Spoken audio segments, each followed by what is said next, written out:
There is something new every day. The future feels so unpredictable. Where could we be in 15 years? Our playgrounds may change.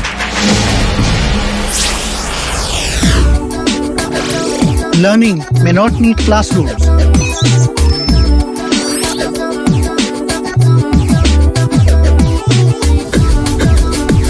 Robots might help us meet time for more important things. Will virtual life be our new social life?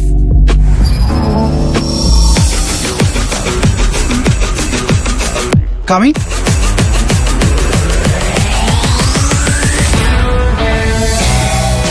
Don't worry about what the future will look like. Just prepare for it. Fearless plans from Aegis Federal Life Insurance help you and your family prepare for the future.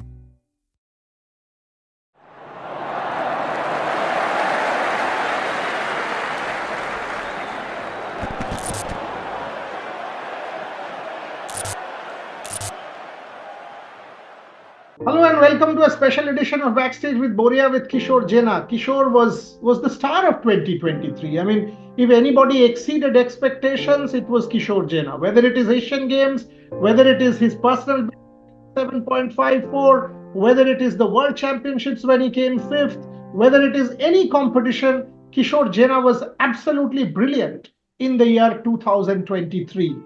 2024, he was training in Gold Coast from February 5th.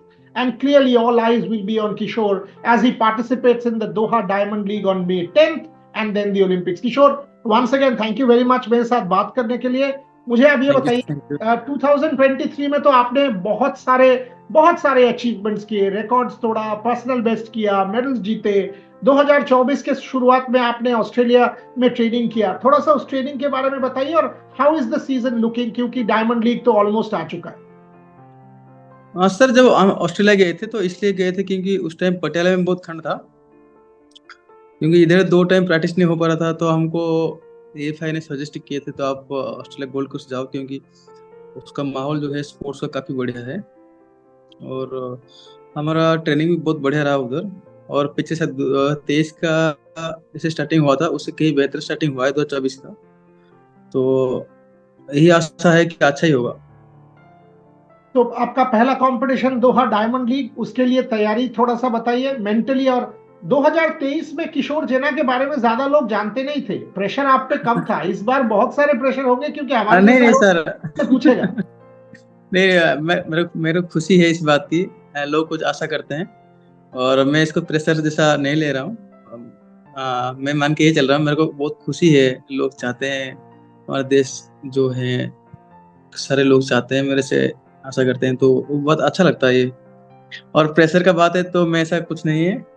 मैं कोई pressure नहीं ले रहा हूँ. हमारा main focus रहा है Olympics में.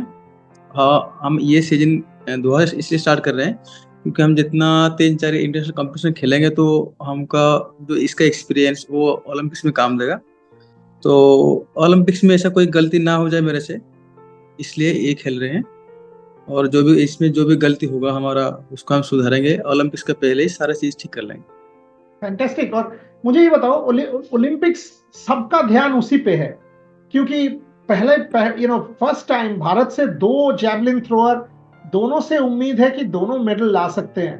थोड़ा सा इसके बारे में, जैवलिन का जो माहौल बन चुका है, आप और नीरज दोनों क्वालिफाई कर चुके हो, इवन डीपी मनु अच्छा फेंक रहे थे. थोड़ा सा इसके बारे में बताइए. हाँ सर, जैसे 2021 में नीरज भाई का गोल्ड आया ओलंपिक्स में, तो उसका बाद ही ये इंडिया में से शुरू हुआ है. और इंडिया में एथलेटिक्स का काफ़ी बेहतर भी हुआ है पहले से, क्योंकि आप एथलेटिक्स ने हर गेम का हुआ है. जैसे आप पिछले एशियन गेम्स देखेंगे तो कितना मेडल था और इस बार एशियन गेम्स देखेंगे तो कितना मेडल है.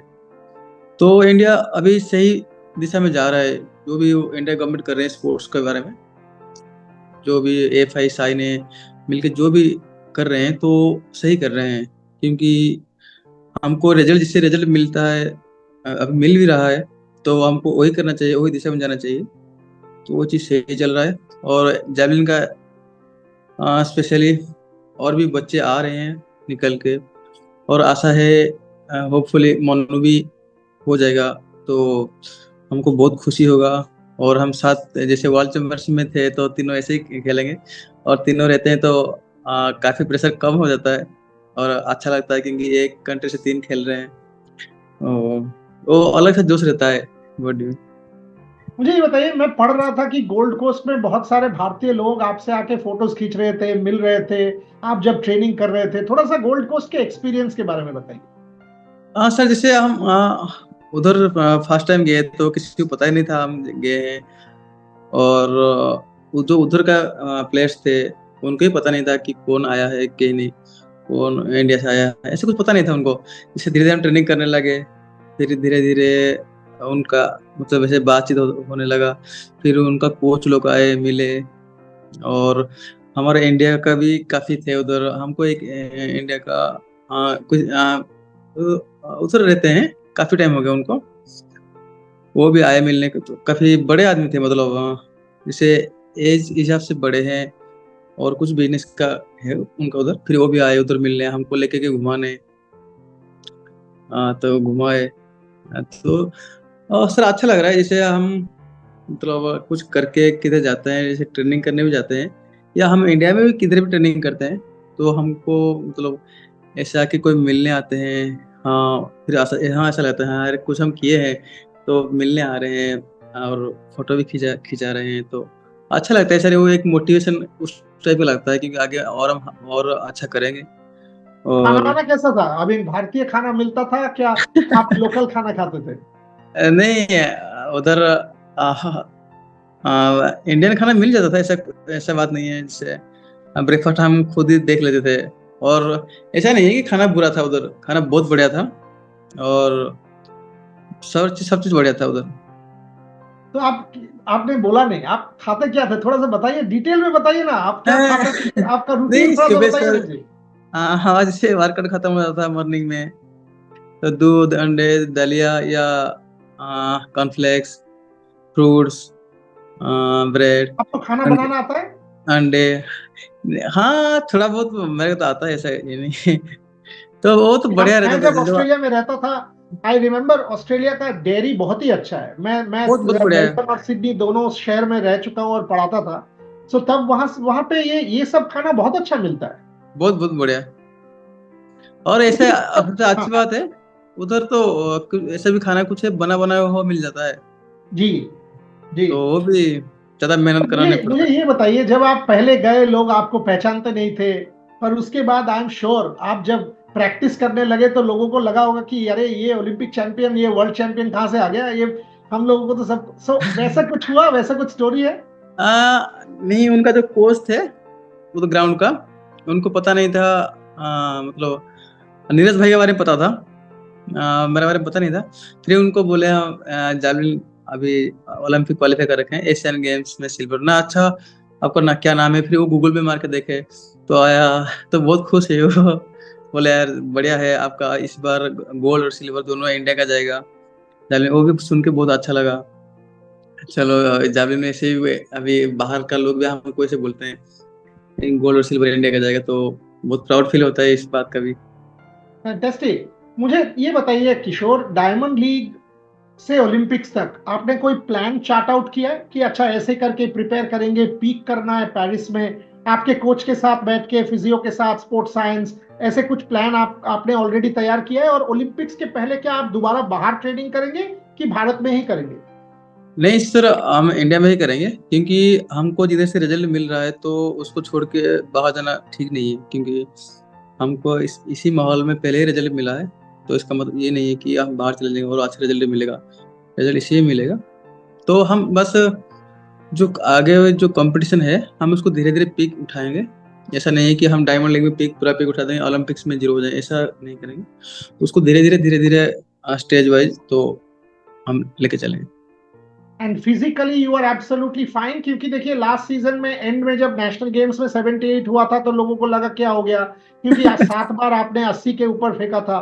But automatically in India season खत्म हो गया था, मोटिवेशन भी उतना नहीं रहता है। ये सब चीज सबको ध्यान में रखना चाहिए कि एक एथलीट बार बार पीक नहीं कर सकता है। इसके बारे में थोड़ा सा क्लियर कर दीजिए। नहीं, जैसे सर हर खिलाड़ी उसका जो पीक सीजन आता है तो कुछ ही टाइम के लिए आता है। ऐसा नहीं है कि जैसे आप वो 5-6 महीने एक साथ पीक उठा के रखें, ऐसा हो नहीं सकता है, क्योंकि कभी इंजरी भी आ जाता है, कभी हर खिलाड़ी ऊपर नीचे होते रहते हैं, ऐसी बात नहीं है, मतलब एक ही स्टेज में रहे।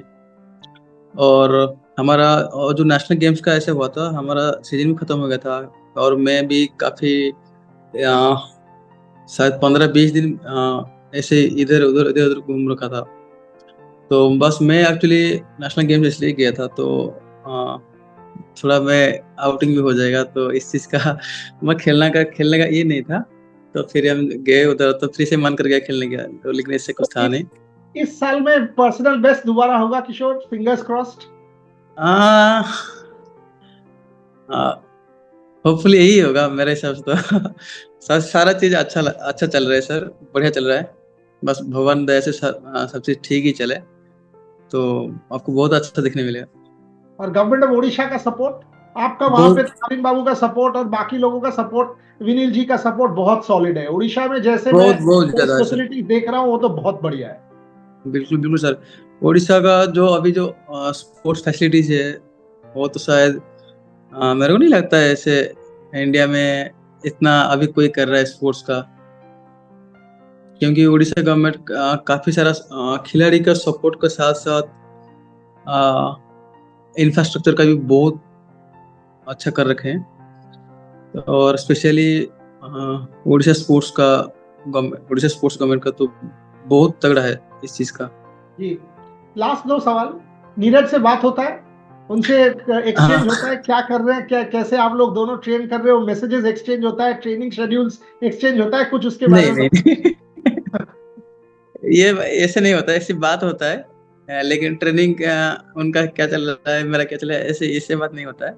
ये तो कोच का ऊपर है, तो वही देखते हैं।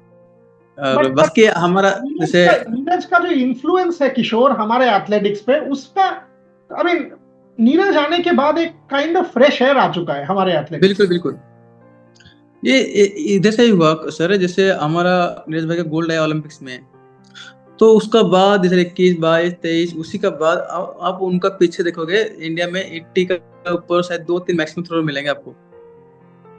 अभी आपको सर पता भी नहीं चलेगा कौन सा कंपटीशन में कितना थ्रो निकल जाए। यही है सर, उनका ओलंपिक्स के बाद ही जो हुआ है इंडिया में, स्पेशली जैवलिन का। तो ऐसा है ना, उनको एथलेटिक्स का हार्ट माना जाता है। तो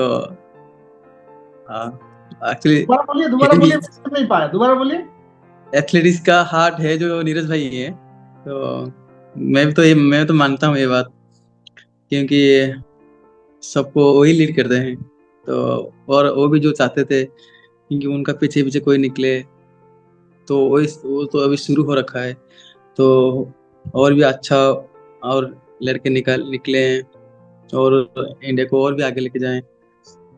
और अंतिम सवाल, ये जो आपने ओलंपिक्स क्वालिफाई कर लिया पहले से, इससे क्या प्रेशर घट जाता है और आपका ओलंपिक्स प्रिपरेशन हेल्प हो जाता है? क्योंकि वो जो मंकी ऑफ योर बैक की क्वालिफाई करना है वो चला गया। अभी आप जानते हो आप पेरिस में हो, क्या वो हेल्प हो जाता है प्लानिंग में? बिल्कुल होता है सर, क्योंकि एक ये प्रेशर रहता है ओलंपिक क्वालिफाई करने का, 85 मार्क टॉस करने का। वो एक ना आपका आगे के लिए एक मार्क रह जाता है वो। और आप जब भी आप मार्क रख लेते हो आपका दिमाग में, तो कहीं ना कहीं आपका दिमाग में वो प्रेशर भी रहता ही है, मेरे को ये करना है, वो ना ऑटोमेटिक प्रेशर रहता है। तो मैं अभी तो मैं ऐसे कुछ सोच नहीं रहा हूँ, क्योंकि मैं ओलंपिक से क्वालिफाई हो गया, तो अभी मैं फ्रीली ट्रेनिंग कर पा रहा हूँ। और मेरा क्वालिफाई नहीं होता तो फिर मैं डायमंड लीग को ज़्यादा प्रेफर करता, क्योंकि मेरे को क्वालिफाई करना है, एक दिमाग में चलता रहता है। तो मेरे लिए तो सही हुआ, क्योंकि क्वालिफाई हो गया, अभी मैं फ्रीली ट्रेनिंग कर पा रहा हूँ और एक ही जगह में सारा फोकस दे पा रहा हूँ ओलंपिक्स में। इसी पे खत्म करते हैं Kishore, all the very best to you. आप ट्रेनिंग करते रहिए, डायमंड लीग के बाद ओलंपिक्स तक पीक आते रहे, और हम पेरिस में आपसे जरूर मिलेंगे फिजिकली। पूरा टीम रहेगा आपको सपोर्ट करने के लिए in good and bad. All the very best and hopefully जो आपने कहा 2 भारतीय ऑन द मेडल, अगर वो हो गया तो सोने पे सुहागा। Thank you very very. Thank you so much. Thank you.